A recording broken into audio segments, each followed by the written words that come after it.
Jake and Marcus are both 65 years old, and they've both hit the exact same financial milestone, a secure $1.5 million retirement portfolio. Meanwhile, their 32-year-old kids are fighting a different economic reality. They are trying to build lives against high rent, stagnant wages, and childcare costs that consume half their take-home pay. Here is where the two fathers diverge.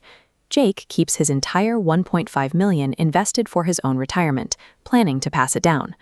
Marcus takes $50,000 out of his portfolio and transfers it directly to his child for a house down payment.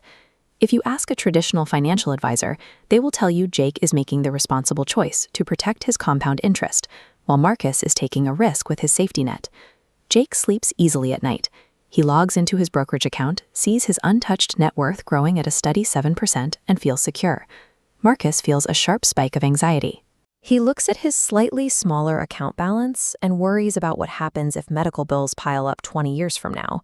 But keeping that money locked away ignores its utility value. $50,000 sitting in a brokerage account for a 65-year-old does almost nothing to change his daily life.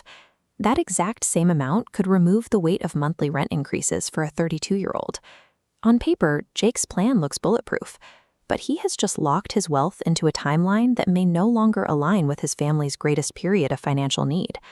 Why do rational people hold on to every penny when their own children need the leverage right now?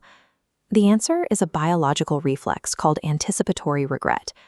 When you prepare to make a large withdrawal from your life savings, the anterior insula, the part of the brain that processes physical pain, activates.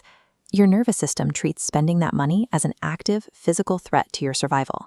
That biological fear gets magnified by crisis-coded money scripts.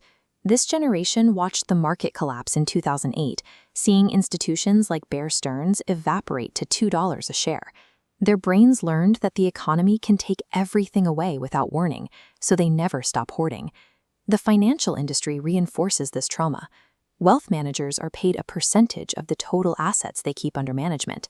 They have a direct financial incentive to tell you to keep your money where it is. What looks like irrational greed is often a biological survival strategy, calibrated to an economy that has proven itself capable of erasing safety nets in an afternoon. Let's fast forward exactly 25 years. Jake passes away at age 90, and his child finally receives the inheritance. At age 57, Jake's child has already lived the hardest parts of their financial life. Their career trajectory is set.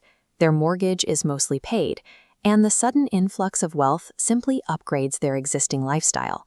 It buys a nicer car or a luxury vacation. It does not prevent 3 decades of financial struggle. Marcus's child had a different run. Getting that $50,000 at age 32 allowed them to lock in a fixed-rate mortgage. They spent the next 25 years paying down a housing asset that appreciated in value. This timeline graph shows the mathematical difference between those two lives. Jake's child is stuck on a flat line of slow wealth building until a sudden vertical spike at age 57. Marcus's child starts an exponential upward curve all the way back at age 32. Early capital intercepts the compounding curve.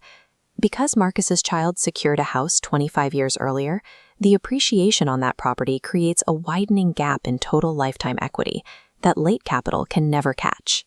$1 transferred to your child at age 30 provides leverage for their life stability that the exact same dollar transferred at age 60 cannot replicate. We have to address the risk Marcus is taking here. He could live to 95, and outliving his remaining nest egg is a possibility. This is why you must calculate your expense floor. This is the mathematical baseline required to fund your own old age, medical expenses, and long-term care over a 30-year retirement. You cannot give away the capital required to keep yourself alive. True financial strategy means securing your own baseline before you transfer a dollar to anyone else. The goal of personal finance is not to achieve the highest possible high score on your net worth the day you die. Once the expense floor is secure, deploying excess capital to heirs in their 30s yields a utility that a late-life inheritance cannot match. True financial victory is about funding autonomy for your family and actually being alive to witness the impact.